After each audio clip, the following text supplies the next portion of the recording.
আসসালামু আলাইকুম। সংবাদে আপনাদের সবাইকে স্বাগত জানাচ্ছি। আমি ফিরোজ তোহা। শুরুতেই আরবে কেবলস সংবাদ শিরোনাম। বাংলাদেশের সর্বশেষ গুরুত্বপূর্ণ আপডেট সংবাদে আপনাকে স্বাগত। শুরুতেই সংবাদ শিরোনাম, পরে বিস্তারিত। শুরুতেই জানাবো, শেখ হাসিনার বিদ্বেষমূলক বক্তব্য প্রচারে নিষেধাজ্ঞা মেনে চলার আহ্বান চিফ প্রসিকিউটরের। শেখ হাসিনার বিদ্বেষমূলক বক্তব্য প্রচার না করতে আবারও গণমাধ্যমের প্রতি আহ্বান জানিয়েছেন আন্তর্জাতিক অপরাধ ট্রাইব্যুনালের চিফ প্রসিকিউটর মোহাম্মদ তাজুল ইসলাম। আজ বুধবার সাংবাদিকদের প্রতি তিনি আহ্বান জানান। তিনি বলেছেন, আমরা দেখেছি শেখ হাসিনার ভারতে বসে হেট স্পিচ, বিদ্বেষমূলক বক্তব্য দিয়ে যাচ্ছেন, বিভিন্নভাবে হুমকি ধামকি দিয়ে যাচ্ছেন, সাক্ষীদের ভয়ভীতি দেখাচ্ছেন, বিচার কাজকে বাধাগ্রস্ত করার জন্য তিনি এসব করছেন। এরপর জানাবো, নির্বাচনে ফিরতে পারবে না আওয়ামী লীগ বললেন প্রেস সচিব। ছাত্র জনতার গণ অভ্যুত্থানে ক্ষমতাচ্যুত আওয়ামী লীগ আগামী ত্রয়োদশ জাতীয় সংসদ নির্বাচনে অংশগ্রহণ করতে পারবে না বলে জানিয়েছেন প্রধান উপদেষ্টার প্রেস সচিব শফিকুল আলম। মানবতা বিরোধী অপরাধের দায় স্বীকার না করলে এবং খুনগুমের সঙ্গে জড়িত ব্যক্তিদের নির্মূল না করা পর্যন্ত এটি সম্ভব নয় বলে জানান তিনি। আজ বুধবার ফেসবুক পোস্টে এই বার্তা দেন শফিকুল আলম। এদিকে চন্দ্রা নবীনগর মহাসড়ক অবরোধ, যানবাহনে ভাঙচুর, আগুন।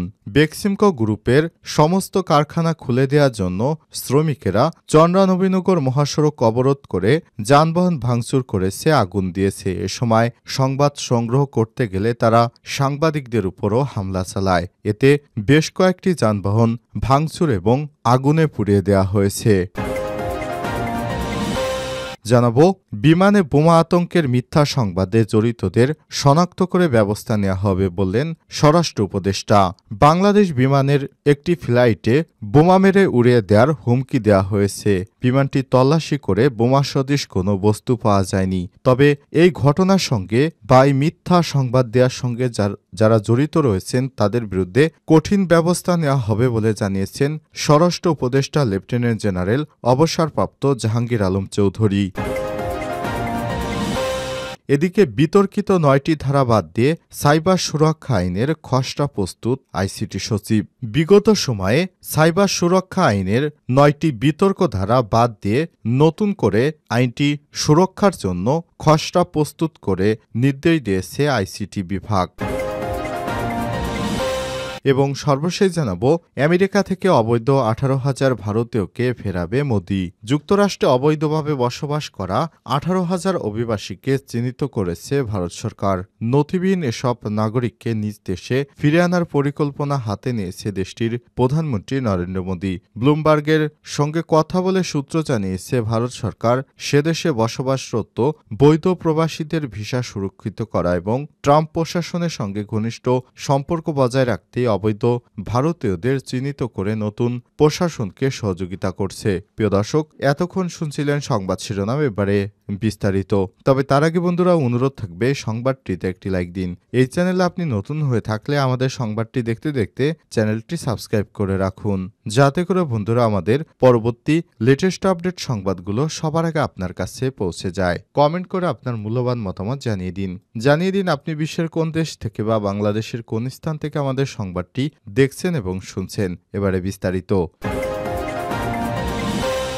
শেখ হাসিনার বিদ্বেষমূলক বক্তব্য প্রচারে নিষেধাজ্ঞা মেনে চলার আহ্বান চিফ প্রসিকিউটরের। শেখ হাসিনার বিদ্বেষমূলক বক্তব্য প্রচার না করতে আবারও গণমাধ্যমের প্রতি আহ্বান জানিয়েছেন আন্তর্জাতিক অপরাধ ট্রাইব্যুনালের চিফ প্রসিকিউটর মোহাম্মদ তাজুল ইসলাম। বুধবার সাংবাদিকদের তিনি এই আহ্বান জানান। তিনি বলেছেন, আমরা দেখেছি শেখ হাসিনা ভারতে বসে হেট স্পিচ, বিদ্বেষমূলক বক্তব্য দিয়ে যাচ্ছেন, বিভিন্নভাবে হুমকি ধামকি দিয়ে যাচ্ছেন, সাক্ষীদের ভয়ভীতি দেখাচ্ছেন, বিচার কাজকে বাধাগ্রস্ত করার জন্য তিনি এসব করছেন। তাজুল ইসলাম বলেছেন, ইতিমধ্যেই ট্রাইব্যুনালের আদেশ রয়েছে শেখ হাসিনার হেট স্পিচ প্রচার না করার। এরপরও দেখছি কিছু গণমাধ্যমে শেখ হাসিনার হেট স্পিচ প্রচার করছেন। আমরা অনুরোধ করব তার হেট স্পিচ প্রচার না করার জন্য। ট্রাইব্যুনালের বিচারককে প্রভাবিত করে বা বাধাগ্রস্ত করে শেখ হাসিনার এমন বক্তব্য যদি প্রচার অব্যাহত রাখা হয় তাহলে আমরা এ বিষয়ে পদক্ষেপ নেওয়ার কথা ভাবব বলেও জানান তিনি। এর আগে গত ৫ই ডিসেম্বর সাবেক সাবেক প্রধানমন্ত্রী শেখ হাসিনার ঘৃণা বিদ্বেষমূলক ও উস্কানিমূলক হেট স্পিচ, সব ধরনের লিখিত অডিও ভিডিও বক্তব্য বিবৃতি প্রচার প্রকাশে নিষেধাজ্ঞা দেয় আন্তর্জাতিক অপরাধ ট্রাইব্যুনাল। একই সঙ্গে সামাজিক যোগাযোগ মাধ্যম, গণমাধ্যম সহ সব ধরনের মাধ্যম থেকে তার বক্তব্য প্রকাশিত বিবৃতি অপসারণেরও নির্দেশনা দেওয়া হয়েছে। তথ্য সম্প্রচার মন্ত্রণালয়ের সচিব, ডাক টেলিযোগাযোগ ও তথ্য প্রযুক্তি মন্ত্রণালয়ের তথ্য যোগাযোগ প্রযুক্তি বিভাগের সচিব এবং বাংলাদেশ টেলিযোগাযোগ নিয়ন্ত্রক কমিশন বিটিআরসি তাৎক্ষণিকভাবে এই আদেশ বাস্তবায়ন করতে নির্দেশ দেয় আদালত। প্রসিকিউশনের আদেশে চেয়ারম্যানের বিচারপতি গোলাম মোর্তজা মজুমদারের নেতৃত্বাধীন আন্তর্জাতিক অপরাধ ট্রাইব্যুনাল এ আদেশ দেয়।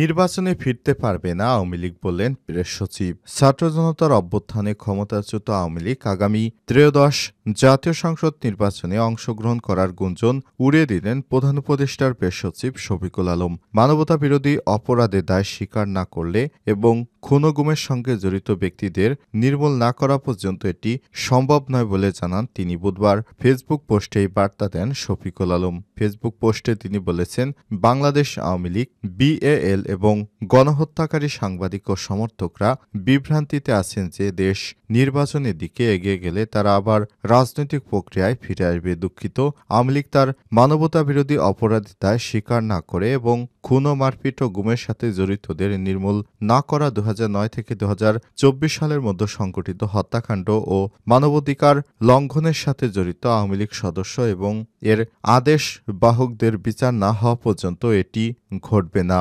সম্প্রতি মাসগুলোতে বিভিন্ন বিদেশি কূটনৈতিক ও কর্মকর্তাদের সঙ্গে সাক্ষাৎ করার কথা উল্লেখ করে শফিকুল আলম বলেছেন, কাদের মধ্যে খুবই সমঝোত, তাদের মধ্যে খুবই কমই সমঝোতার আহ্বান জানিয়েছে। তারাও বুঝতে পেরেছেন অপরাধীরা তাদের অপরাধ স্বীকার না করলে বা হত্যা, মারপিট ও গুমের দায় স্বীকার না হলে কিভাবে পুনর্মিলনের আহ্বান জানাবেন। বরং সংস্কার ও দেশের প্রতিষ্ঠানগুলোকে ঠিক করার ব্যাপারে অপ্রতিরোধ্য সমর্থন জানাতে দেখেছি তাদের।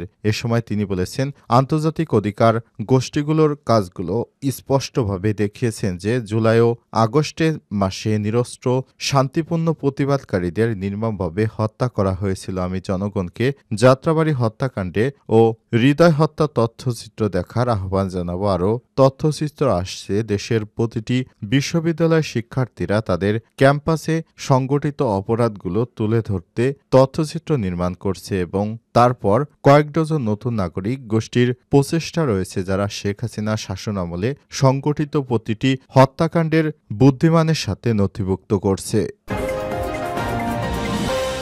চন্দ্রা নবীনগর মহাসড়ক অবরোধ, যানবাহনে ভাঙচুর, আগুন। বন্ধ কারখানা খুলে দেওয়ার দাবিতে গাজীপুরের চন্দ্রা নবীনগর মহাসড়ক অবরোধ করেছে বেক্সিমকো ইন্ডাস্ট্রিয়াল পার্কের শ্রমিকেরা। এ সময় আন্দোলনরত শ্রমিকরা গণপরিবহন ভাঙচুর ও অগ্নিসংযোগের পাশাপাশি গণমাধ্যম কর্মীদের উপর হামলা করে। আজ বুধবার 22 জানুয়ারি দুপুর 3টার দিকে শ্রীপুর সানসিটি মাঠে পূর্ব নির্ধারিত সমাবেশের ডাক দেয় শ্রমিকেরা। সমাবেশের এক পর্যায়ে বেক্সিমকো ইন্ডাস্ট্রিয়াল পার্কের শ্রমিকেরা চন্দ্রা নবীনগর সড়ক অবরোধ করে যানবাহনে ভাঙচুর ও অগ্নিসংযোগ করেছে।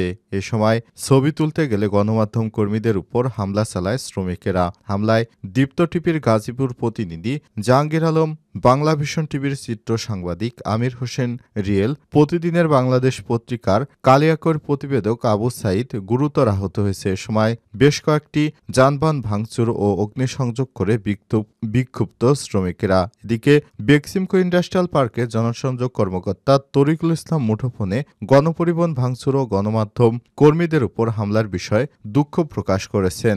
এ বিষয়ে শিল্প পুলিশের সিনিয়র সহকারী পুলিশ সুপার মোহাম্মদ আবু তালেব জানান, বেক্সিমকো ইন্ডাস্ট্রিয়াল পার্কের কারখানা খুলে দেওয়ার দাবিতে চন্দ্রা নবীনগর মহাসড়ক অবরোধ করেছে। শ্রমিকদের বুঝিয়ে মহাসড়ক থেকে সরিয়ে দিয়ে যান চলাচল স্বাভাবিক করার চেষ্টা করছে পুলিশ। বিমানে বোমা আতঙ্কের মিথ্যা সংবাদে জড়িতদের শনাক্ত করে ব্যবস্থা নেওয়া হবে স্বরাষ্ট্র উপদেষ্টা। বিমানে বোমা আতঙ্কের মিথ্যা সংবাদে জড়িতদের শনাক্ত করে ব্যবস্থা নেওয়া হবে বলে জানিয়েছেন স্বরাষ্ট্র উপদেষ্টা লেফটেন্যান্ট জেনারেল মোহাম্মদ জাহাঙ্গীর আলম চৌধুরী। বুধবার 22শে জানুয়ারি তিনি সব কথা জানান। এর আগে হযরত শাহজালাল আন্তর্জাতিক বিমানবন্দরের নির্বাহী পরিচালক গ্রুপ ক্যাপ্টেন কামরুল ইসলাম গণমাধ্যমকে জানিয়েছেন, বোমা আতঙ্কে বিমানবন্দরে অবতরণ করা বাংলাদেশ বিমানের ফ্লাইটটিতে বোমা সদৃশ কোনো ধরনের বস্তু পাওয়া যায়নি। বিমানবন্দরের কর্মকর্তা জানান, অবতরণের পর পুরো বিমানে তল্লাশি করে কোনো ধরনের বোমা বা বোমা সদৃশ বস্তু পাওয়া যায়নি। যাত্রীদের ব্যাগেজও পরীক্ষা করা হয়েছে, কোথাও কোনো ধরনের বিস্ফোরক দ্রব্য পাওয়া যায়নি। এর আগে বুধবার ইতালি রোম থেকে ঢাকায় আসা বিমান বাংলাদেশ এয়ারলাইন্সের একটি বিমানে বোমা হামলার হুমকি দেওয়া হয় এবং এরপর জরুরি অবতরণ করার পর বিমানটিকে তল্লাশি চালায় বিমান বাহিনীর কর্মকর্তারা, কিন্তু বিমানে বোমা সদৃশ কোনো বস্তু পাওয়া যায়নি বলে জানিয়েছে বিমানবন্দরের পরিচালক।